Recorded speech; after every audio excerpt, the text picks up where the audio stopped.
How often have you tried to remember something important and felt it slip through your mental grasp?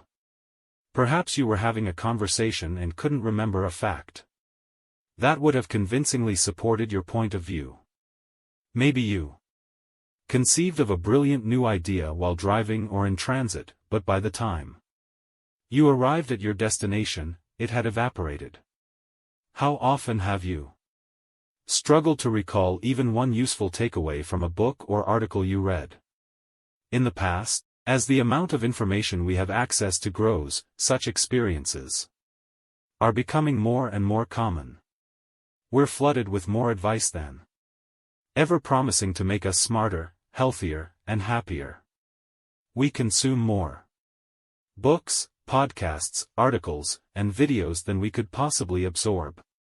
What do we really have to show for all the knowledge we've gained? How many of the great ideas we've had or encountered have faded from our minds before we even had a chance to put them into practice? We spend countless hours reading, listening to, and watching other people's opinions about what we should do, how we should think, and how we should live, but make comparatively little effort applying that knowledge and making it our own. So much of the time we are information hoarders, stockpiling endless amounts of well-intentioned content that only ends up increasing our anxiety. This book is dedicated to changing that. You see, all the content you consume online and through all the different kinds of media you have at your disposal isn't useless. It's incredibly important and valuable. The only problem is that you're often consuming it at the wrong time. What are the chances that the business book you're reading is exactly what you need right at this moment? What are the odds that every single insight from a podcast interview is immediately actionable? How many of the emails sitting in your inbox actually require your full attention right now? More likely, some of it will be relevant now, but most of it will become relevant only at some point in the future. To be able to make use of information we value, we need a way to package it up and send it through time to our future self. We need a way to cultivate a body of knowledge that is uniquely our own, so when the opportunity arises, whether changing jobs, giving a big presentation, launching a new product, or starting a business or a family, we will have access to the wisdom we need to make good decisions and take the most effective action. It all begins with the simple act of writing things down. When you transform your relationship to information, you will begin to see the technology in your life not just as a storage medium but as a tool for thinking. Like a bicycle for the mind, too. Once we learn how to use it properly, technology can enhance our cognitive abilities and accelerate us toward our goals far faster than we could ever achieve on our own. Part is in the power of remembering that the self's ultimate freedom consists. I am free because I remember. Abhinavagupta, 10th century Kashmiri philosopher and mystic. Think of your second brain as the world's best personal assistant. It is perfectly reliable and totally consistent.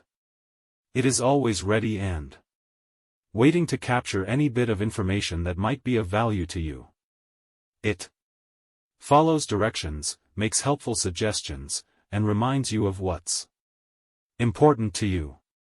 What would the job description for such a personal assistant look like? What jobs would you hire them to do for you? The same way you would hold your assistant accountable to a certain standard of performance, the same is true for your second brain. You need to know what it should be doing for you so you know if it's worth keeping around. Here's the surprising truth: you are already doing most of the work required. You are already learning new things, you couldn't stop if you wanted to. You already consume interesting ideas, note the dozens of tabs you likely have open in your browser. You already put in so much effort to keep track of all the information you need for your studies, your job, or your business. All you need is a slightly more intentional, more deliberate way to manage that information. plus a few practical habits to ensure it gets done. Part 2: The Method, the 4 Steps of Code. Chapter 4: Capture, keep what resonates. Everything not saved will be lost. Nintendo, quit screen message. Information is food for the brain. It's no accident that we call new ideas food for thought.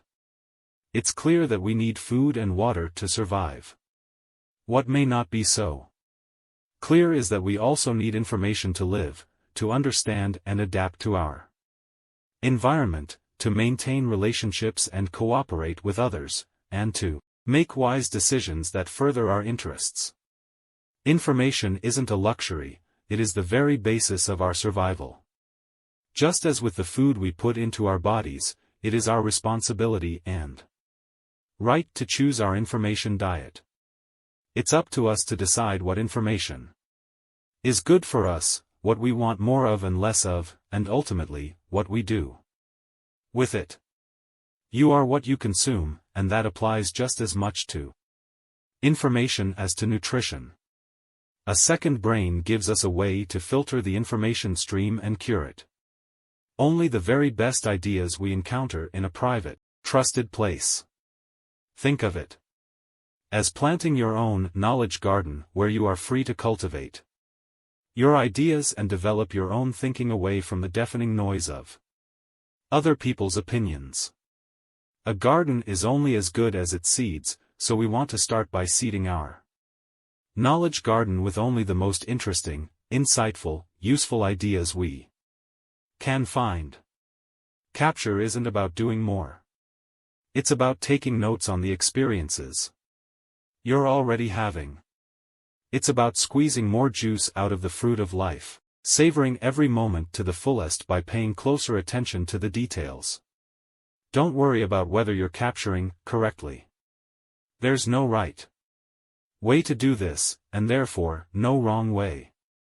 The only way to know whether you're getting the good stuff is to try putting it to use in real life.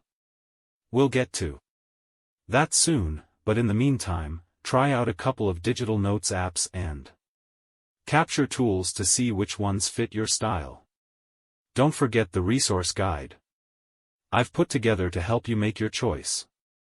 If at any point you feel stuck or overwhelmed, step back and remember that nothing is permanent in the digital world. Digital content is endlessly malleable, so you don't have to commit to any decision forever. While every step of code complements the others, you can also use them one at a time.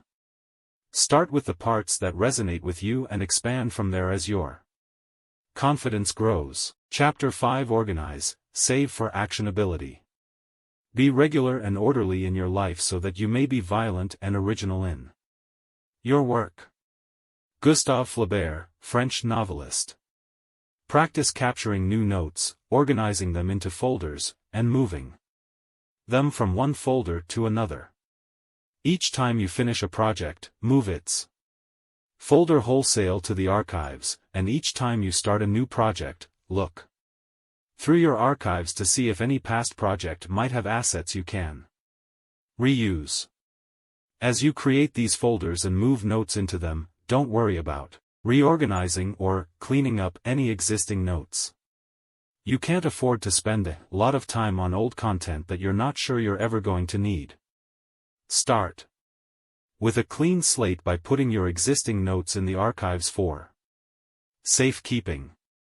If you ever need them, they'll show up in searches and remain just as you left them. Your goal is to clear your virtual workspace and gather all the items related to each active project in one place. Once you do, you'll gain the confidence and clarity to take action on those ideas, rather than letting them pile up with no end in sight. Chapter 6: Distill, find the essence. To attain knowledge, add things every day. To attain wisdom, remove things every day. Lao Tzu, ancient Chinese philosopher. The true test of whether a note you've created is discoverable is whether you can get the gist of it at a glance. Put it aside for a few days and set a reminder to revisit it once you've forgotten most of the details. When you come back to it, give yourself no more than 30 seconds and see if you can rapidly get up to speed on what it's about using the highlights you previously made. You'll quickly be able to tell if you've added too many highlights or too few. Each time you decide to add a highlight, you are developing your judgment, distinguishing the bits that truly matter from those that don't. This is a skill you can become better at over time. The more you exercise your judgment, the more efficient and enjoyable your note-taking will become. Because you know that every minute of attention you invest is creating lasting value. There are few things more satisfying than the feeling of making consistent progress. Chapter 7 Express, show your work. Verum ipsum factum, we only know what we make. Giambattista Vico, Italian philosopher. It's not necessarily about becoming a professional artist, online influencer, or business mogul. It's about taking ownership of your work, your ideas, and your potential to contribute in whatever arena you find yourself in. It doesn't matter how impressive or grand your output is, or how many people see it. It could be just between your family or friends, among your colleagues and team, with your neighbors or schoolmates. What matters is that you are finding your voice and insisting that what you have to say matters. You have to value your ideas enough to share them. You have to believe that the smallest idea has the potential to change people's lives. If you don't believe that now, start with the smallest project you can think of to begin to prove to yourself that your ideas can make a difference. You might realize you have lots of notes on eating healthy and decide to experiment with your own take on a classic recipe. You might see the notes from courses you've taken to improve your project management skills and decide to put them together into a presentation for your coworkers. You could draw on the insights and life experiences you've written about in your notes to write a blog post or record a YouTube video to help people who are facing a similar challenge. All of these are acts of self-expression enabling you to begin unlocking your full creative potential.